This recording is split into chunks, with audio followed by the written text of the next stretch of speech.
नमस्कार, 20 मिनट 20 खबर में आप सबका बहुत बहुत स्वागत है। आप सबके साथ मैं हूं प्रियंका राय। अगले 20 मिनट में आपको हम 20 अहम खबरों से रूबरू कराने वाले हैं। तो चलिए शुरू करते हैं 20 मिनट में 20 खबरों का सिलसिला। एक छत के नीचे अरबों की ज्वेलरी, कमाल की कलाकारी, देखने वाले बस अब पलक निहारते रह जाएं। यूपी के मेरठ के बाईपास स्थित रिजॉर्ट में बुलियन ट्रेडर्स एसोसिएशन की ओर से आयोजित 3 दिवसीय ज्वेलरी शो पहले ही दिन हर दिल पर छा गया। ज्वेलरी शो के पहले दिन एक ही छत के नीचे 40 करोड़ के आभूषण देखकर हर कोई मंत्रमुग्ध हो उठा।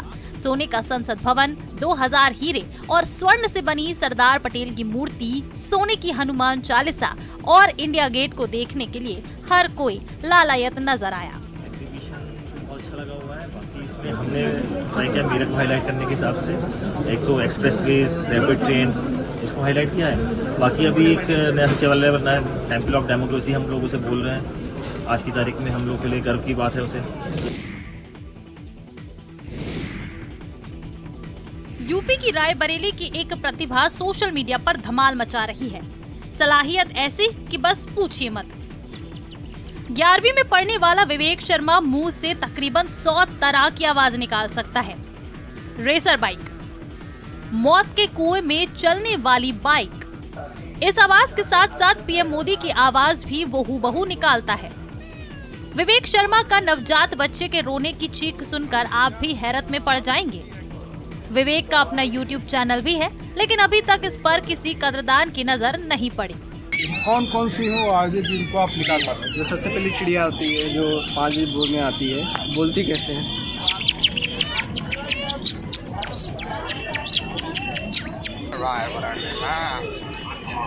लगा हुआ है, आप सब लोग आ जाए, आपको आनंद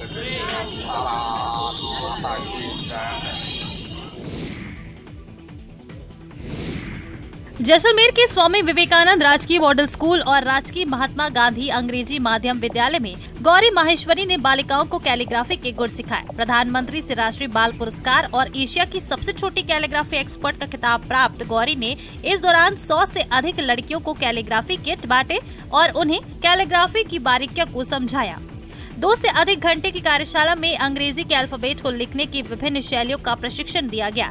इसके साथ ही छात्राओं को इस शैली के महत्व को समझाते हुए बताया गया, राइटिंग व्यक्तित्व की पहचान कराती है। गौरी ने कैलीग्राफी कार्यशाला में स्वच्छ भारत और पर्यावरण के लिए जागरूकता का संदेश भी दिया। कार्यशाला के दौरान सभी बालिकाओं को कचरा और गंदगी इधर उधर नहीं डालने, गीला और सूखा कचरा अलग अलग डस्टबिन में डालने का संकल्प दिलवाया गया। उन्होंने बालिकाओं से कहा कि देश तभी साफ होगा जब स्वच्छता में हम सबका हाथ होगा।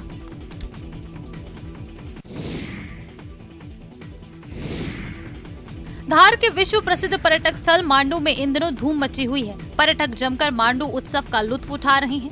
5 दिवसीय मांडू उत्सव के तीसरे दिन मांडू की ऐतिहासिक वादियां घुंघरू की झनकार और गीतों के बोल से गूंज उठी। कलाकारों की एक से बढ़कर एक प्रस्तुतियों ने दर्शकों को मंत्रमुग्ध कर दिया। सुप्रसिद्ध नृत्यांगना आंचल साचान का कथक फ्यूजन काफी सराहा गया।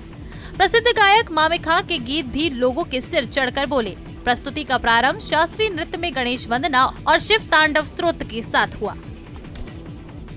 मांडू का स्वरूप तो यही है कि वो स्थानीय और पूरे प्रदेश की नृत्य, गायन, वादन, यहाँ के व्यंजन, यहाँ की स्थानीय कला और कलाकारों को एक मौका मिले, जिन सब भावों को समाहित करके पर्यटन अपने इन उत्सवों का आयोजित करता है। मांडू उत्सव बहुत अच्छा है, सांस्कृतिक कार्यक्रम का एक धरोहर है। तो मुझे लगता है इसको होते रहना चाहिए और अटेंड करना चाहिए लोगों को, ताकि हम अपने इतिहास के साथ थोड़ा जुड़े रहते हैं। और मध्य प्रदेश में हम शिक्षा में काम करते हुए देख रहे हैं कि लोग इतिहास को काफ़ी कुछ तोड़ मड़ोड़ना और इतिहास के बारे में थोड़ा कम समझना, खासतौर से यूथ के लिए। तो मुझे लगता है ऐसी चीज़ों पर आना चाहिए।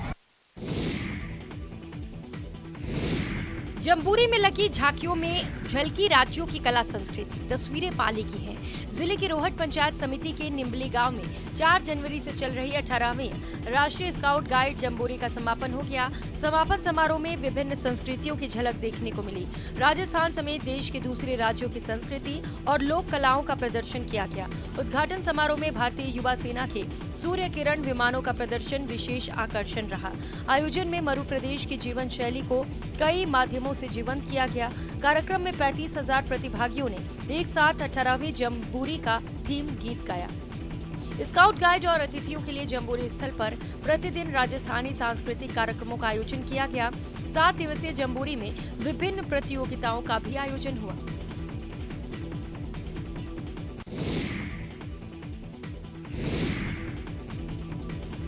आपने डायलॉग सुना होगा, चीते की चाल और बाज की नजर पर कभी संदेह नहीं करते। इंटरनेट पर इन दिनों एक चीते का वीडियो वायरल हो रहा है, जिस पर ये संवाद बिल्कुल सटीक बैठता है।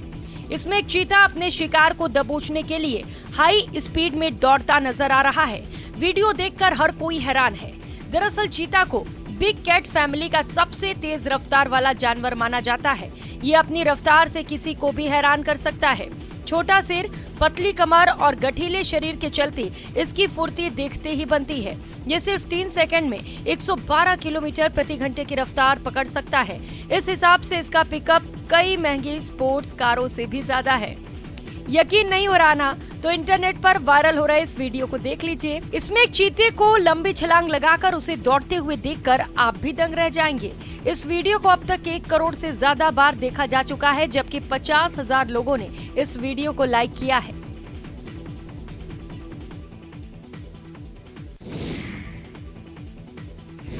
हमारे देश में प्रकृति और जानवरों की पूजा की परंपरा रही है। आज भी बहुत से वर्ग ऐसे हैं जो न सिर्फ प्रकृति बल्कि जानवरों को भी भगवान की तरह पूजते हैं। खास दिन पर उन्हें परंपरागत वेशभूषा में सजाया जाता है और ढोल नगाड़ों से उनका स्वागत होता है। सोशल मीडिया पर ऐसा ही एक वीडियो वायरल हो रहा है, जहां दुनिया के सबसे बड़े हाथी को सम्मान मिलता देख आप अचरज में पड़ जाएंगे, क्योंकि वो हाथी अब तक के सबसे खूंखार हाथियों में शुमार है, जिसे खूनी हाथी कहा गया है। वीडियो में दुनिया के सबसे बड़े हाथी को ढोल नगाड़ों के साथ पूजते और उसका स्वागत करते देखा जा सकता है। असल में जिस हाथी को इतना सम्मान मिल रहा है, वो 15 लोगों और 3 विशाल हाथियों की मौत का जिम्मेदार है। फिर भी भारत का एक खास वर्ग उसे भगवान की तरह पूजता है। इस वीडियो को 67 लाख से भी ज्यादा व्यूज मिले हैं। केरल के त्रिशूर में पूरम उत्सव के मौके पर धरती का सबसे खूंखार हाथी ही वडक्कुनाथन मंदिर का दरवाजा खोलता है, जिसके लिए हाथी का खूब साज श्रृंगार किया जाता है। वायरल वीडियो में आप वो नजारा देख सकते हैं जहां किसी उत्सव की तैयारी के दौरान विशाल हाथी सज धज कर बड़े दरवाजे से प्रवेश कर रहा है, जिसके स्वागत के लिए ढेर सारे लोग उत्साह में खड़े दिखाई दे रहे हैं।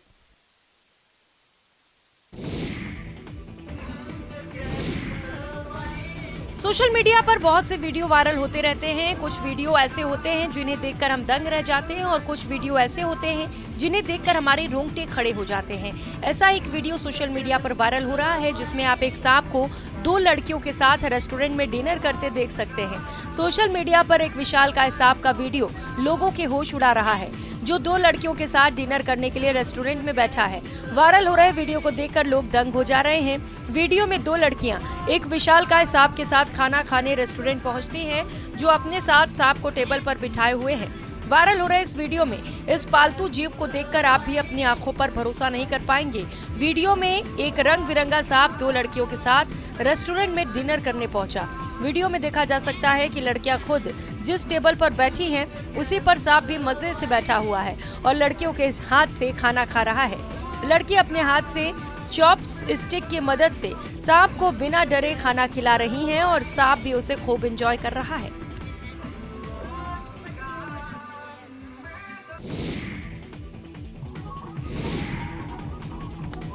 चली चली रे पतंग मेरी चली रे, चली बादलों के पार हो के डोर पे सवार, सारी दुनिया ये देख देख जली रे, चली चली रे पतंग मेरी चली रे। रंग बिरंगी पतंगों से रोशन आसमान। तस्वीरें गुजरात के अहमदाबाद की हैं, जहां मकर संक्रांति के मौके पर अंतर्राष्ट्रीय पतंग उत्सव का आयोजन किया गया। उत्सव में हिस्सा लेने के लिए देश विदेश से पतंगबाज यहां पहुंचे हैं।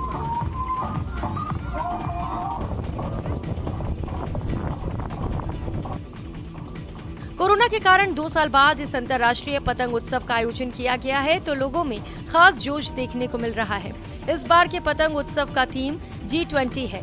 अलग अलग थीम और साइज की पतंगे भी यहाँ आपको मिल जाएंगी। ये पतंगबाजी उत्सव मकर संक्रांति के दिन यानी 14 जनवरी तक चलेगा।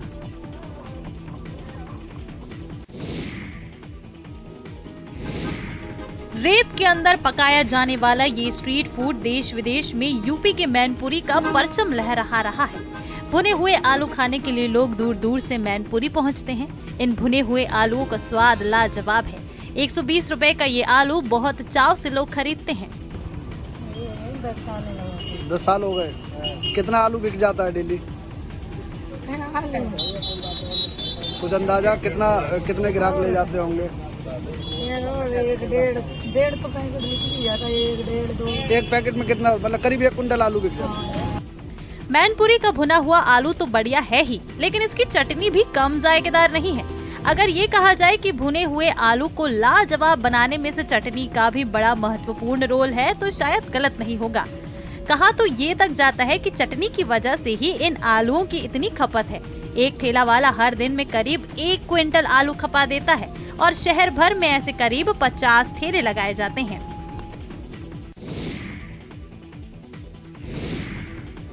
कोलकाता में cruise ship the Bengal paddle पर G20 के प्रतिनिधियों के लिए सांस्कृतिक कार्यक्रम का आयोजन किया गया। उपस्थित लोगों ने सुरों की सरिता में खूब डुबकी लगाई।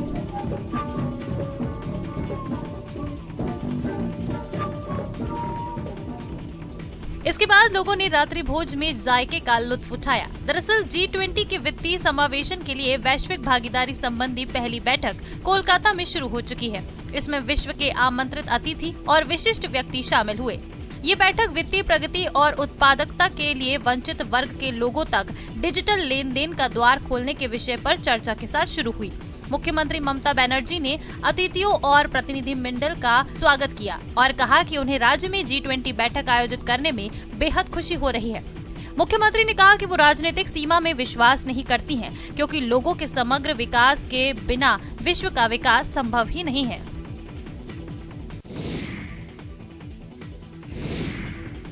जल्लीकट्टू की तैयारियां जोरों पर हैं। बैलों की दौड़ वाली जगह का रेनोवेशन किया जा रहा है। मंदिर सजाए जा रहे हैं। कोई बैलों को दौड़ा रहा है तो कोई बैलों को सिखाने में जुटा है तो कोई जाली के बाहर से बैलों को अटैक करने की ट्रेनिंग दे रहा है। ये तस्वीरें तमिलनाडु के त्रिची की हैं। वैसे जल्लीकट्टू की तैयारियां 2 महीने पहले से शुरू हो जाती हैं। बैल स्पेशल डाइट पर होते हैं। खाना खिलाने के बाद बैलों को एक्सरसाइज कराई जाती है। उन्हें कई घंटे पैदल चलाया जाता है। तालाब में तैरने के लिए छोड़ दिया जाता है। इससे बैल फिट रहते हैं और उनकी भूख भी बढ़ती है।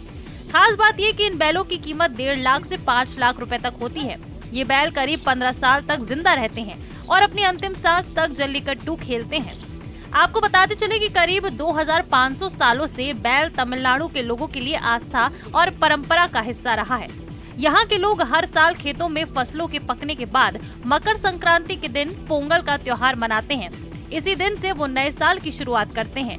3 दिनों तक चलने वाले इस त्योहार के आखिरी दिन बैलों की पूजा होती है। उन्हें सजाया संवारा जाता है और फिर जल्लीकट्टू शुरू होता है।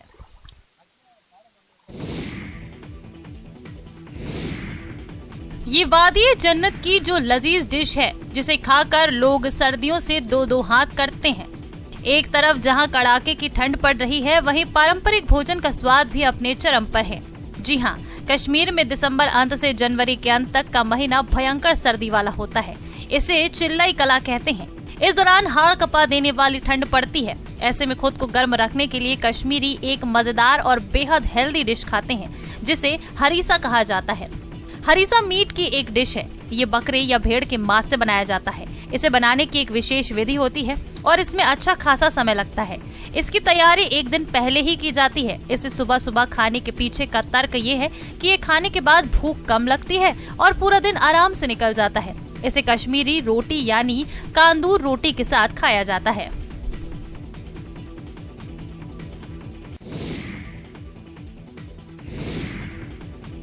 सूर्य नमस्कार करती महिलाओं की तस्वीरें गुजरात के राजकोट से आई हैं। 12 आसनों को मिलाकर बना सूर्य नमस्कार हल्के व्यायाम और योग आसनों के बीच की कड़ी है। सूर्य नमस्कार को खाली पेट कभी भी कर सकते हैं। हालांकि सूर्य नमस्कार को सुबह के समय सबसे अच्छा माना जाता है। सूर्य नमस्कार तन मन को ऊर्जावान कर तरोताजा कर देता है। सूर्य नमस्कार करने वालों को किसी भी तरह के एक्सरसाइज और योग की जरूरत नहीं पड़ती। रोजाना सुबह के समय सूर्य के सामने से करने से शरीर को विटामिन डी भरपूर मात्रा में मिलता है, जिससे शरीर को मजबूती मिलने के साथ ही स्वस्थ रखने में भी मदद मिलती है। 101 सूर्य नमस्कार की स्पर्धा रखी है। इसमें 100 से ज़्यादा बहनों आई है और सभी को बहुत बहुत अच्छा कर रही है। इसमें सूर्य नमस्कार का फ़ायदा बहुत होता है। किसी की कमर ठीक हो जाती है, किसी की गर्दन ठीक हो जाती है, किसी की और अच्छी हाई बीपी, लो बीपी, कोलेस्ट्रॉल और सब अच्छी हो जा रही है और वेट लॉस हो रहा है। बहुत बहुत फ़ायदा हो रहा है।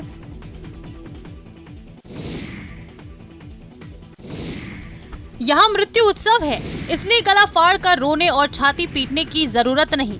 आगे की कहानी खुद तस्वीरें बयां कर रही हैं। ये वीडियो छत्तीसगढ़ के कांकेर का है। जिले के ग्राम बुदेली से अंतिम संस्कार का ये वीडियो देखने वालों को हैरान कर रहा है। जी हाँ, कांकेर में आदिवासी समाज की अंतिम संस्कार की परंपरा लोगों को हैरान कर रही है। यहाँ मृत व्यक्ति की समाधि की परिक्रमा करते हुए महिलाएं रेला गीत गाकर नाच रही हैं। पुरुष हाना पाटा गीत गाते हैं। ये आदिवासियों का शौक गीत है। वैसे ऋषि मुनियों की संस्कृति में समाधि देने की परंपरा बहुत पुरानी है। मृत संत की प्रतिष्ठा के अनुसार उनके समाधि के कार्यक्रम तय किए जाते हैं। नागा सन्यासियों के 7 अखाड़ों में आमतौर पर जल समाधि देने की परंपरा है। बड़े संतों को भू समाधि भी प्रदान की जाती है। समाधि परंपरा कितनी पुरानी है, इसका अनुमान इसी बात से लगाया जा सकता है कि शंकराचार्य की समाधि आज भी केदारनाथ में विद्यमान है। अनेक महापुरुषों को भू समाधि इसलिए दी जाती है ताकि कालांतर में उनके अनुयायी अपने आराध्य के समाधि स्थल पर उनकी उपस्थिति महसूस कर सकें।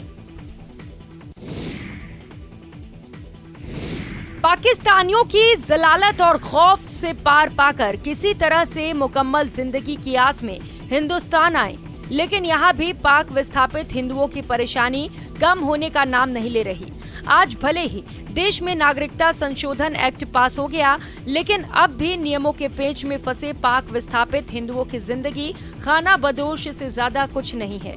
जोधपुर में रह रहे सैकड़ों पाक विस्थापित हिंदुओं का आधार कार्ड छिन सकता है। इससे सरकार की ओर से मिल रही सुविधाओं पर तलवार लटक रही है। पाक विस्थापितों की मुश्किलें कम होने का नाम नहीं ले रही। अब आधार के निष्क्रिय होने का एक नोटिस तकरीबन जोधपुर में रह रहे 300 से अधिक पाक विस्थापितों को मिले हैं। साथ ही इस बात का भी जिक्र किया गया है कि यह आधार गलत तरीके से बनाया गया है। इसको लेकर अब पाक विस्थापित हिंदू खासे परेशान हैं और बात ये कर रहे हैं कि सरकार इस मसले पर ध्यान दे ताकि उनको आधार के साथ मिलने वाली सुविधाएं कहीं रुक न जाए। जोशीमठ के मकानों और मंदिरों में आई दरारों के बाद अल्मोड़ा में भी चिंता बढ़ने लगी है। दरअसल अल्मोड़ा पहाड़ पर बसा है। पहाड़ के दोनों तरफ तेजी से बड़े बड़े भवनों का निर्माण हो रहा है। ड्रेनेज की व्यवस्था नहीं होने से आए दिन खतरा बढ़ता जा रहा है। पालिका ने कई बार फिर प्रशासन से बंद पड़े नालों को ठीक करने के लिए बजट की मांग की है ताकि पानी की व्यवस्थित निकासी हो सके। सिंचाई विभाग ने 38 नालों को ठीक करने के लिए 19 करोड़ का प्रस्ताव शासन को भेजा है। जोशीमठ के बहाने नगर में नालों के लिए पैसा मिल गया है, जिसका अब जल्द ही काम शुरू किया जाएगा।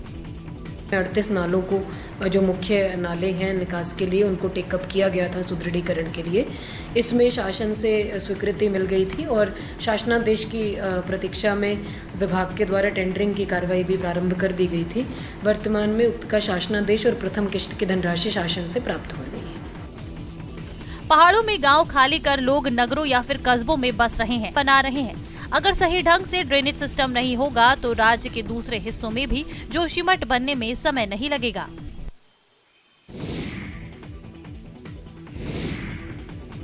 सिलाई कढ़ाई से आधी आबादी को खुद मुख्तार बनाने की ये पहल जम्मू कश्मीर के राजौरी में हो रही है। लेकिन कश्मीर की सबसे पुरानी एम्ब्रॉयडरी कशीदा की ट्रेनिंग ले रही लड़कियां और महिलाएं कम स्टाइपेंड से परेशान हैं। इसलिए सरकार से वजीफा बढ़ाने की गुहार लगा रही हैं। हम यही अपील करते हैं इनको 2000 रुपया महीने का हो जाए स्टाइपेंड का। और कश्मीरी कढ़ाई है, अच्छी कढ़ाई है और इधर हम वही कढ़ाई निकाल रहे हैं। और लड़कियों को भी अच्छे तरीके से इसको दिलचस्पी से काम लेना चाहिए। ये बहुत अच्छी है और बहुत अच्छा इसका कमाने में बहुत अच्छा पैसा मिल सकता है। अगर ये काम घर बैठ के इधर के से सीख जाएंगी और घर बैठ के भी ये काम करेंगी और बहुत अच्छी प्रोग्रेस इनको मिलेगी। कशीदा कढ़ाई की शुरुआत मुगल काल में कश्मीर में हुई। खासकर श्री गंगानगर के निवासियों ने इसकी शुरुआत की। जिसे सम्राटों और राजघरानों ने प्रसिद्धि दी।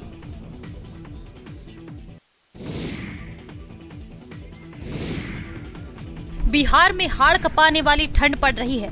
लोग अपने घर तो क्या, रजाई से भी बाहर निकलने से कतरा रहे हैं। लेकिन इस कड़ाके की ठंड के बीच भी कुछ लोग ऐसे हैं जो पेट भरने के लिए अपनी जान पर खेल रहे हैं। बांका जिले के पंजवारा सहित दूसरे भीड़ भाड़ वाली जगहों पर बंजारा परिवार की छोटी बच्चियां कपकपाने वाली ठंड में भी एक से बढ़कर एक करतब दिखा रही हैं। देखिए कैसे ये छोटी बच्ची 7 से 8 फीट ऊपर एक पतली सी रस्सी पर ऐसे मटक रही है जैसे ये कोई मामूली सी बात हो। हाथ में एक डंडा लेकर बैलेंस करने की कोशिश कर रही है और उसी के सहारे रस्सी पर आगे बढ़ती जा रही है।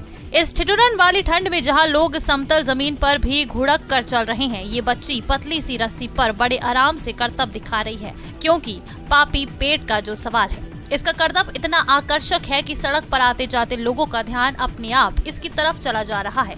कुछ लोग तो सड़क पर खड़े होकर इसका करतब भी देख रहे हैं। आप देखिए कैसे मार रहे हैं, देखिए देखिए देखिए। हिलती डुलती तस्वीरें हैरान करती हैं, सामने वाले को ठिठक कर देखने के लिए मजबूर करती हैं। ऐसी ही तस्वीरें आपके टीवी स्क्रीन पर है। ये देखिए, ये महिलाएं हाथों में लठ लेकर सामने खड़ी महिलाओं पर हमला कर रही हैं। शुरुआती हमले में संभलने के बाद महिलाएं दोबारा खुद को समेटकर प्रहार कर रही हैं। इन महिलाओं के सिर पर खून सवार है। कभी ये लाठी से हमला करती हैं, तो कभी थप्पड़ बरसा रही हैं, तो कभी एक दूसरे के बाल पकड़कर ही लटक जा रही हैं। वीडियो बिहार के समस्तीपुर सदर अनुमंडल क्षेत्र का है। मिली जानकारी के मुताबिक मृत्युंजय कुमार अपनी जमीन पर बाउंड्री वॉल का निर्माण करा रहे थे। इसी दौरान लक्ष्मी देवी और उनके साथ जुटे लोगों ने इस पर हमला बोल दिया। इस दौरान बीच बचाव करने पहुंची उसकी मां रेणु देवी बहन पूजा को जख्मी कर दिया।